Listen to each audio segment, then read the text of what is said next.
Bismillahirrahmanirrahim. Elhamdülillahi Rabbil alemin. Vessalatu vesselamu ala Resulina Muhammed ve ala alihi ve sahbihi ecma'in. Vesselamu aleyküm ve rahmetullahi ve berekatuhu. Değerli üstadlar, İslam aleminin farklı beldelerinden buraya toplanıp Aksa tufanı ve akabinde Gazze meselesini konuşmak, içinde bulunduğumuz durumdan çıkışı tartışmak üzere buraya toplanan bütün üstadlarımı, bütün seydaları, değerli hazırını hürmet ile, muhabbet ile selamlıyorum. Sözlerimin hemen başında böyle bir toplantıyı tertip ettiği için İttihadul Ulema vel Medaris el-İslamiye değerli başkanı Seyda Molla Enver'i, üyelerini ve bu toplantının gerçekleşmesine katkı sunan herkesi tebrik ediyorum, teşekkür ediyorum. Katılanlara da teşekkür ediyorum. Katkı verecek olan bütün seydalarımın Rabbim ecirlerini arttırsın inşallah. Değerli hazirun, kıymetli üstadlar, zor zamanlardan geçiyoruz. Ağır bir imtihan altındayız, ağır bir imtihan ile karşı karşıyayız. Tam bir yıl oldu, Gazze'ye ölüm yağıyor, Gazze'ye zulüm yağıyor. 18 yıldır Gazze muhasara altında, 107 yıldır, 108 yıldır Gazze işgal altında. Birliğimiz bozulunca gücümüz kalmadı, cesaretimiz kırıldı, beldelerimiz işgal edildi, yıkıldı, talan edildi. Esir düştük, hürmetlerimiz çiğnendi. Kanlarımız döküldü ve maalesef bu hal halen devam ediyor ve akan kanı, işgali sona erdiremedik. Filistin'e nasıl yardım edebileceğimizi tartışıp duruyoruz ve şu ana kadar çok fazla bir şey de maalesef yapamadık. Kanaatimce şimdiye kadar istediğimiz manada bir şey yapamamış ve sonuç alamamış olmamızın iki temel sebebi var. Birincisi, bedel ödemeyi göze alamayanlar neticede alamazlar. İslam aleminin pek çok beldesinde ben de Müslümanlardanım diyen pek çok kişi veya kurum maalesef Gazze konusunda bedel ödemeyi, üzerine düşen bedeli ödemeyi henüz göze alabilmiş değil. Bir diğer önemli sebep, bizler bugüne kadar çoğunlukla meseleleri sadece neticeleri üzerinden tartıştık.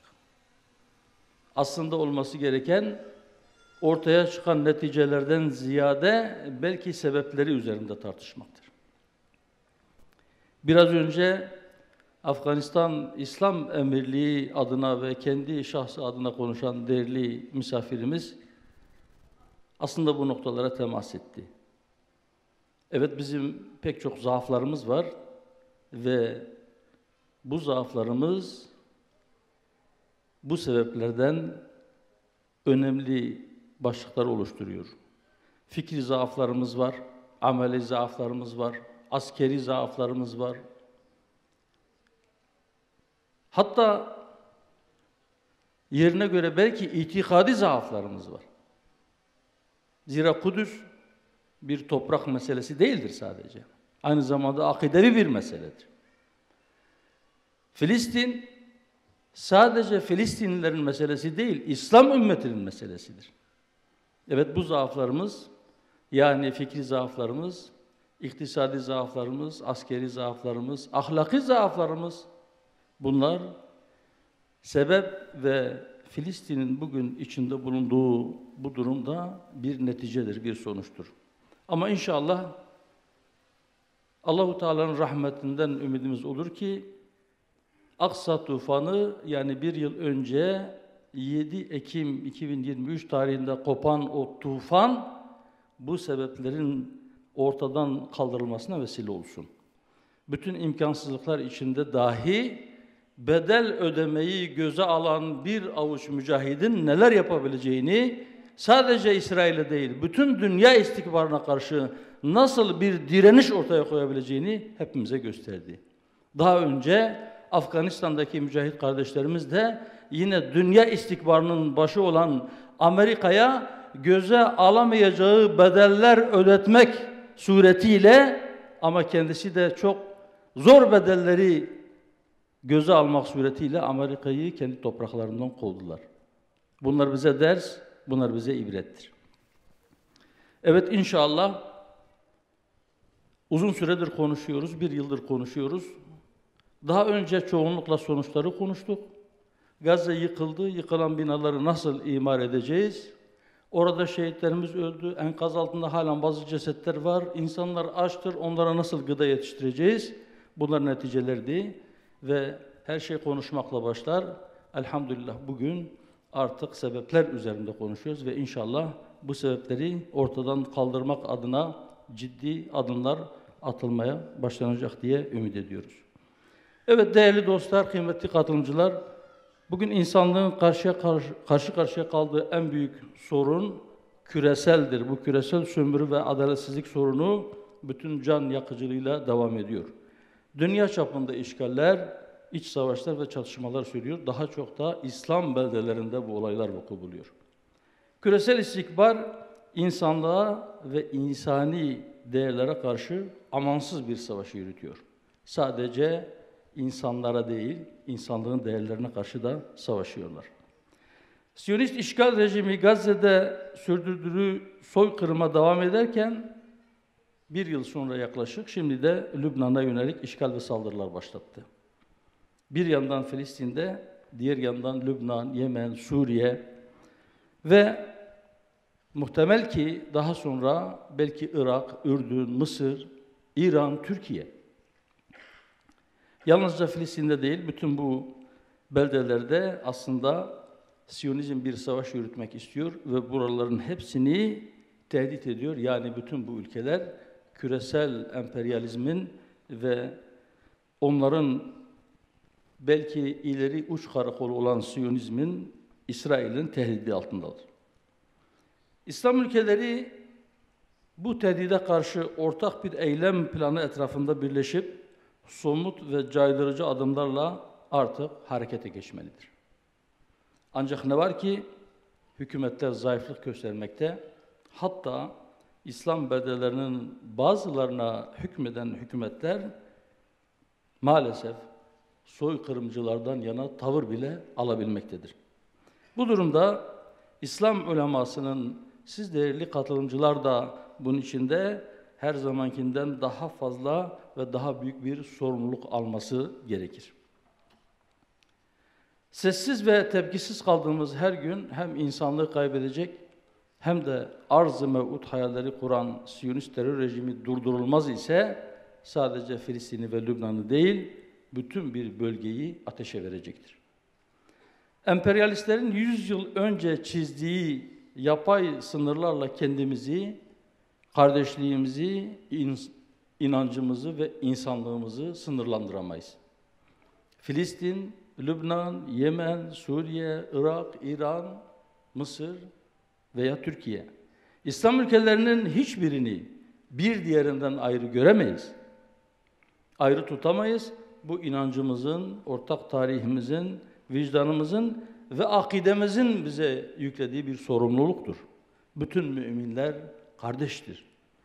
Siyonist işgal rejiminin oluşturduğu bu tehdide karşı Müslümanlar olarak kendi iç cephemizi güçlendirmek, saflarımızı sıkılaştırmak, ihtilafları bir kenara bırakarak birlik ve beraberliğimizi pekiştirmek zorundayız. Uluslararası sistem çökmüştür. Daha doğrusu daha en başından itibaren Siyonizmin ve Batı emperyalizminin güdümünde şekillenmiş, Siyonizmin ve ABD merkezli Batı'nın çıkarları için kurulmuştur. Bugün Birleşmiş Milletler'den bir şey beklemek abesle iştigaldir. Maalesef İslam İşbirliği Teşkilatı da kuruluş amacından ve misyonundan uzaklaşmıştır. Bu durum küresel adaletin tesisi noktasında başta ulema ve ümera olmak üzere hepimize ağır sorumluluklar yüklemektedir.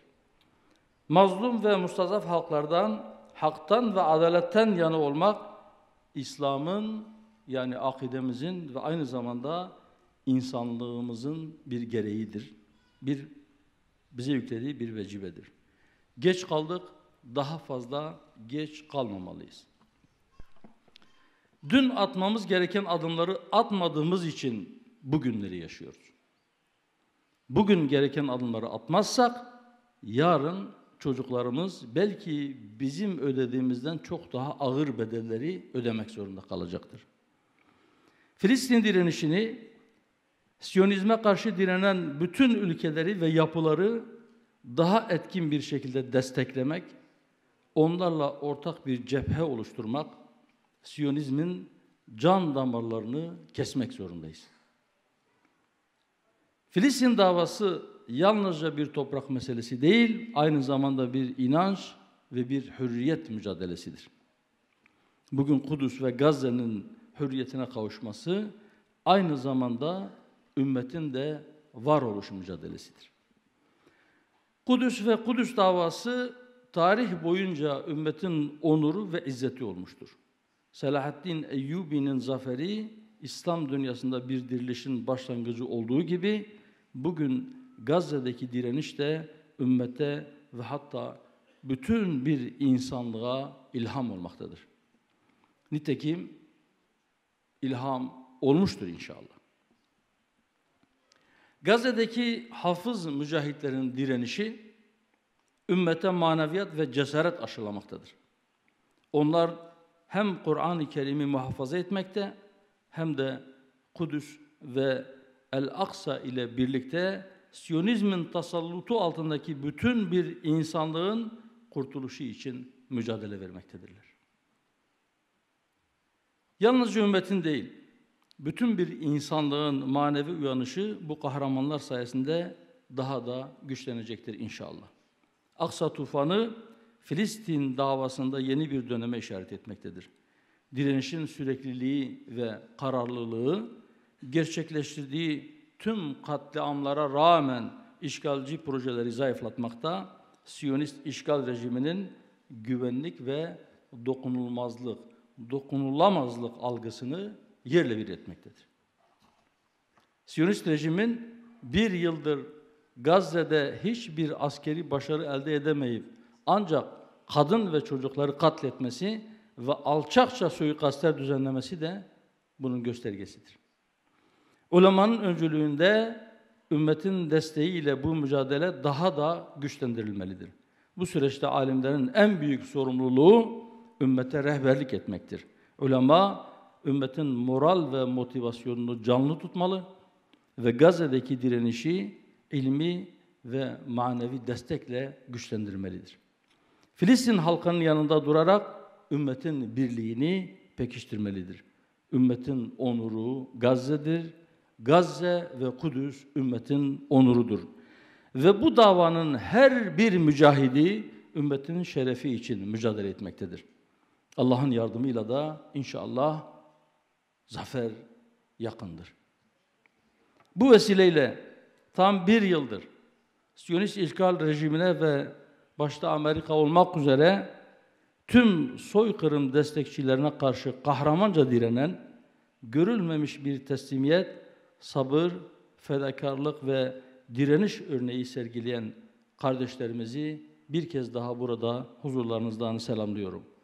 Siyonist işgal rejiminin alçakça terör saldırılarında şehit olan, başta Hamas liderlerinden İsmail Haniye ve Hizbullah Genel Sekreteri Hasan Nasrallah olmak üzere direnişin bütün şehitlerine Rabbimden rahmet diliyorum.